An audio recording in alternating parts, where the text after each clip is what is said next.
The Monerotopia weekly news segment is sponsored by WizardSwap.io, a non-custodial cryptocurrency exchange. Okay, I guess my director, my producer yelled at me in the background over here. All right, let me go ahead and try to bring up the news. Bring it up. I don't like when I click on a link, it opens a new window. That's kind of annoying. Can we hear this? Look at Bitcoin, use this. This is amazing. I would be embarrassed to promote BTC. We can hear it from people today. I'd have to tell them, hey, maybe your payment will go through, maybe it won't. Maybe the fee will be $1, maybe it'll be $50. Oh, and people can spy on what you're doing. Like, how could I convince anybody to use that today? Like, I would be embarrassed to even try. Whereas with something like Monero, you better believe it. I can tell people, hey, Monero is awesome. You can send and receive payments. Nobody knows where it came from. Nobody where it went to. It can be as private as you want. Like, I can promote that all day long. Wow, that was a throwback there. That clip that was from my 2020 campaign, and I had interviewed Roger Ver. We were trying to keep Monero talk going. So nice to see. Welcome. I'm actually very nice to be reminded of that one. One. But yeah, Roger Ver has been talking. He's been very pro Monero. Once he saw things go south with Bitcoin, obviously he's a Bitcoin Cash guy. But he's always been pro Monero as far as I understand, and seems to be more excited about it than ever, given that it's actually being adopted and used as digital cash. So yeah, unfortunately, Roger Ver cannot participate in Monerotopia. As I'm sure you all know, he's dealing with legal issues. The state is after him relentlessly. He was originally going to participate in Monerotopia, which would have been a real honor to have him there. It would have been very cool to have him there. Not this year, maybe next year, and hopefully by then he's gotten through the storm that they're putting him through. Next story here. Unpopular opinion: Monero is more than a mere tool, as most in the community like to tout. Holding is dumb.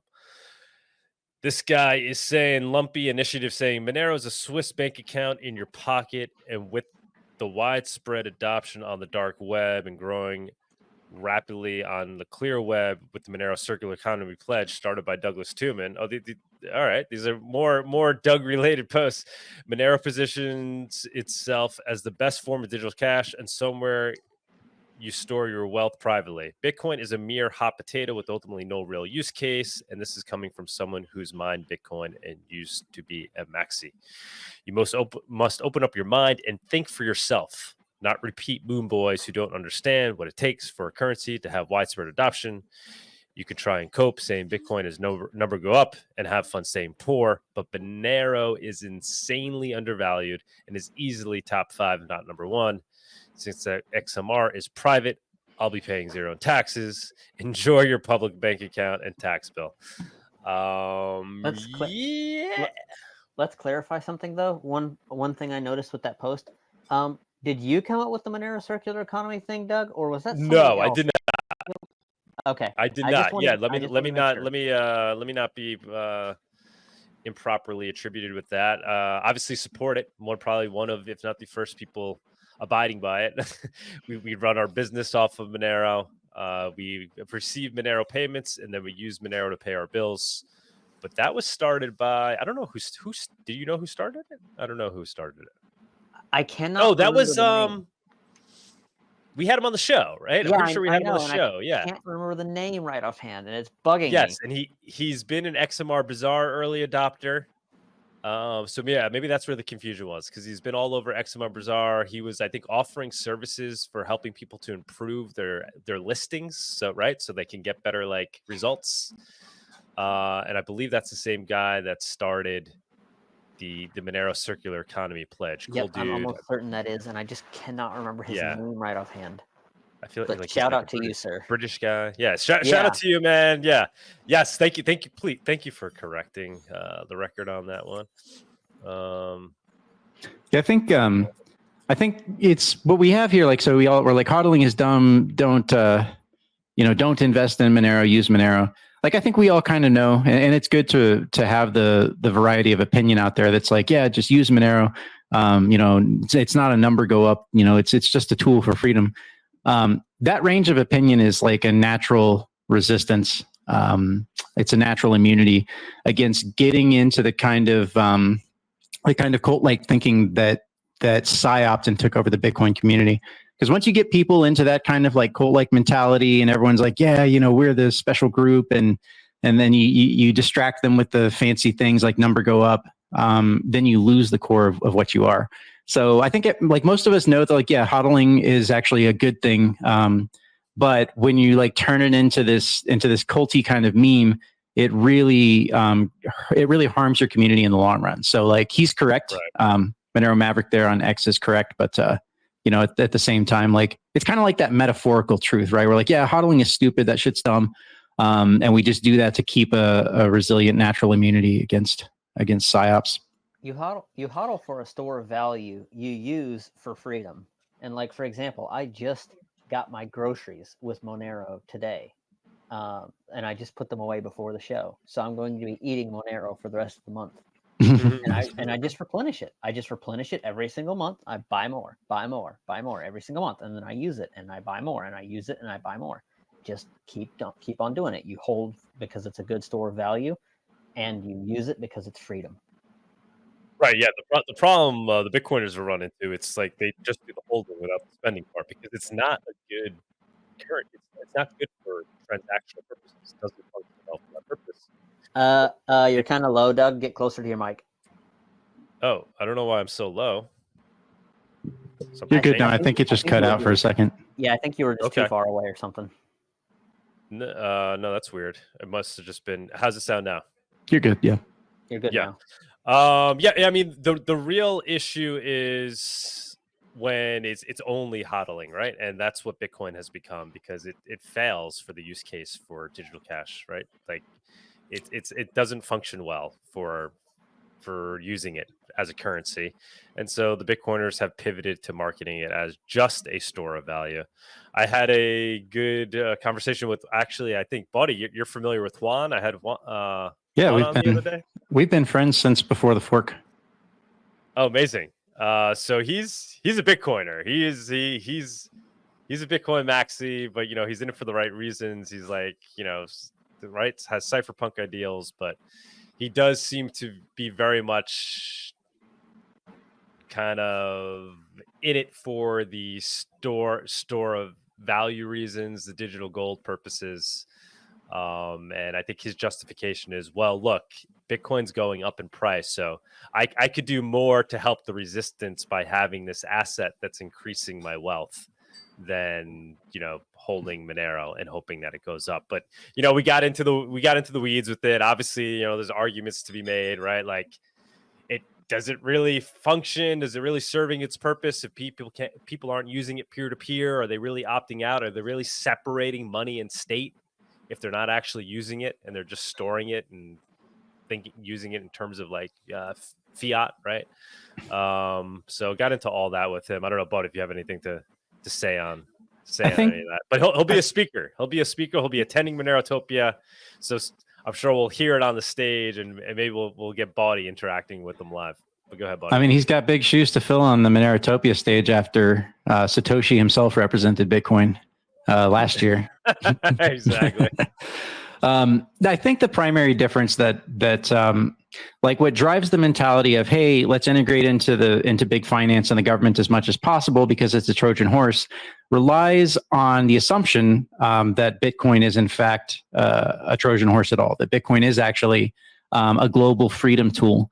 And I think that's a dubious proposition at this point, given how thoroughly the supply was captured and the mining ecosystem was captured, and how little privacy that there is in the coin. It's difficult for me to think of, like, I mean, don't get me wrong, it still serves the use case of freedom on some level, but so does Litecoin, and so does a bunch of other stuff. Like when I need to transfer money, yeah, okay, if Bitcoin fees are low, I'll just use Bitcoin. I'll just flip into Monero into Bitcoin and then, transfer that to where I need to go if they don't take Monero. But I could do that with Litecoin. I could do that with a whole bunch of other coins. So Bitcoin is not unique in that regard. So then really, like, putting the headliner and the market cap and the spotlight on Bitcoin and getting everyone into that trap and then integrating that into the government, it's like, guys, do you not realize that was a little too easy? Like, you're playing a video game and you went in 10 minutes to the final boss and you're like, wait a second, this this shouldn't be it shouldn't be 8 years from Bitcoin launch into just getting integrated into the Chicago Mercantile Exchange. It shouldn't be a short 10 years to get Bitcoin onto the stock market. Like, if it was really challenging to the governmental powers, they would have fought a lot harder to not integrate it. So I just feel like there's the assumptions behind the position of, well, like, I can understand it. If Bitcoin really was that Trojan horse, then I can understand some of the compromises to be made there. But overall, it just doesn't serve that use case. If anything, it just distracts people from real possibility for real private digital cash that's outside the scope of governments and banks. That's what I think Bitcoin is used for now. It's primarily a distraction for number go up from actually using a real currency that takes away the power of the government. We got some tips coming here. Average Gardener Enjoy tipped. We need more politicians to promote Monero, even though politics don't mean much once the individual becomes ungovernable. Yeah, man. More people talking about it. I would agree with that. There's a lot of people that are like kind of anti-politics in general, saying we just need to build our own thing, be cypherpunks, ignore the powers that be, and build our own system outside of it. But I do think there's a lot that can be gained from using the system to get the word out that we exist as an option. Peter Schiff tip 50 cents. Silver is a better conductor, but it oxidizes easily, which is why you have to frequently polish it. Gold is more noble. Okay. That makes sense. Non-reactive. It's less reactive. Alaska Anna on Tip the Dollar. Unpopular opinion. Number go up holders are too married to a dying system, and instead of producing their own food and building their own parallel economies and systems, they would rather stay married to a corrupt system so they can lose slower. That's kind of a good way of putting it. I mean, like I said, I think the ultimate argument that the BTC maxis, those that like really aren't like they're okay with Monero, but really, I don't know, are holding back in terms of like fully supporting it, is that Monero doesn't have the number go up tech, which I think is a bullshit narrative to begin with. I mean, there's a much higher chance that Monero can 2x 10 more times than Bitcoin 2xing 10 more times, right? I mean, the market cap is already quite large in Bitcoin. So if you're looking at it as a purely even just an investment standpoint, I don't know, buddy, right? I mean, I'm sure we've said this before, right? Like there's more room for growth with Monero. It's clearly more undervalued. So even if you're just looking at it as purely number go up, just because Bitcoin has been the number go up coin doesn't mean it always will be, right? Like percentage level, it just can't continue to rise at 2xing, right? Yeah, I mean, lower liquidity, smaller market cap always has the potential to pump more. It's really just a matter of getting enough people into the ecosystem that actually pushes the price up. So there's some nuance here in like a price sense. I believe that the vast majority of crypto prices, including Bitcoin, are vastly overvalued relative to their organic demand. And I think this is one way that they've been able to suppress Monero, relatively speaking. It's kind of like how they suppress gold by putting all the newly printed money into the stock market first, right? Because people see the stocks making the gains, and then gold languishes for a period of time, often counter-cyclically with the stock market. And so people say, I don't want to invest in that gold stuff, like it just doesn't get much gains, and I can just go to the stock market. And they try to do a similar thing with Monero. Like Monero is actually the real digital gold. And so with the ability of them to prop up these crypto prices well above their organic demand levels, I think it makes it a little bit easier for them to keep those relative price performance of Bitcoin and these other shitcoins relative to Monero. Like they're doing a good job thus far. At some point, that's likely to break, and it'll probably break in fits and starts. We'll probably get some mega pump at some point, but it's anyone's guess as to when that actually happens. All right. Let me keep moving along with the news. And I got things I got to do over here, family things, and we'll go to viewers on stage. Hopefully you guys or whoever can help take that over at some point. So next news item, a new getmonero.org website is in the works. Consensus has been reached at today's website meeting, and a new website is on the way. It will be designed by Diego Salazar. the same designer as the current website, and will be implemented using Astro JavaScript framework. That's cool. You heard that right. The new website will not use Jekyll, but Astro. I don't know. I'm not techie enough to know the difference, kind of really. A wonderful framework written in JavaScript, primarily meant to be used as a static site generator. Obviously, that means it will not ship any JavaScript and will be compatible with our fellow Tor users at the safest level. Oh, okay. So very cool, very cool, very cool. I know Anarchio, who develops XMR Bazaars, tries to be very cognizant of being able to safely access via Tor, and in a way where you're not losing any potential privacy. So good to see that the Monero website is having a haul over, and by Diego Salazar. Wonderful to know that he's still contributing and doing things for the Monero community. Very cool that funds have been raised, I guess, to hire him to do a redesign. So excited to see that.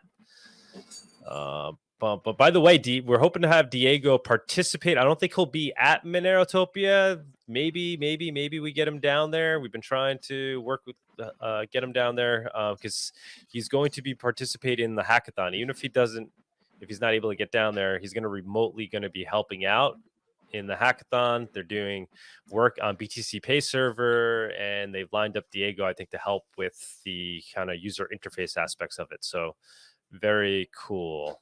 All right, let's see. Let me pull up the next link here. What do we got? Val Venice, this guy has been like he's came out of nowhere here, being a big Monero guy. He's got quite the following. He was a wrestler, I guess, in the 90s. I was never really a WWE fan, or wrestling in general. Former WWE superstar. We've been trying to get. He's an anarchist, MMA fan. Guy's got like almost 40,000 followers, and he's been out there talking about Monero in a very based way and for purposes of actually using it. And it appears that he's an XMR Bazaar user. Fact, I accept Monero because, quite simply, it's the currency I've always wanted.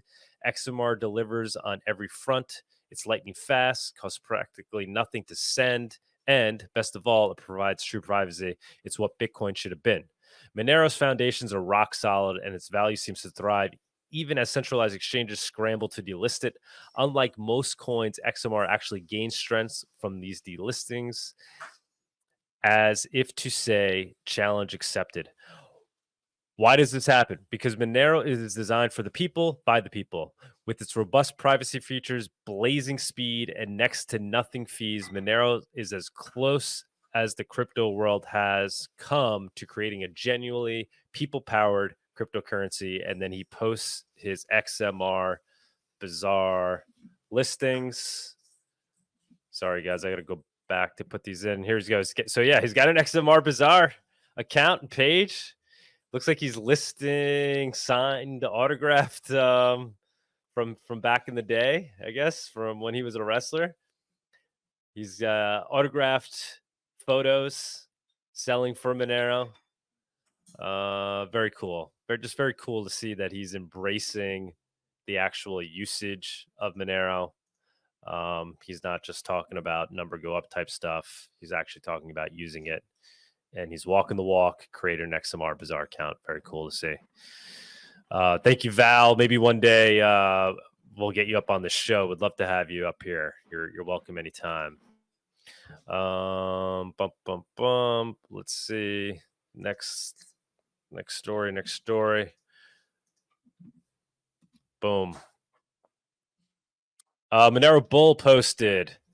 First, number one, they delist XMR everywhere. Number two, question mark. Number three, suddenly privacy is good, actually. And then number four, profits. So Monero Bull just kind of making commentary on the fact that They're against Monero. They're delisting Monero. They're concerned with how it could be, used in a peer-to-peer way for people to anonymously and privately send money. So they're against crypto privacy. But now you see things like ERC-20 that's building on-chain privacy solutions. So now they're pro-privacy, but they're only pro-privacy if it's done in a way where it's compliant. And I think, as we all know, you can't really have a compliant crypto that actually is truly private and anonymous. Otherwise, it effectively wouldn't be compliant. It's not about building the currency that can integrate with the state, but about building one that will most disrupt the state. Jeff Berwick saying, "Oh, by the way, we'll be doing a show this week. I'll be doing a Monero talk with him. I think on Tuesday on Election Day. That should be interesting. I'm sure I'll have some commentary on the election. But yeah, we're having him on in anticipation of Monerotopia. He's going to be a speaker at Monerotopia, so very excited for that. And I'll be talking with him on Tuesday. Oh my God, this third video game matrix is the best." Right as Ol Yellen was asked how concerned she was about the US dollar losing reserve currency status, the actual US Treasury sign on her podium fell to the ground with a gigantic thud.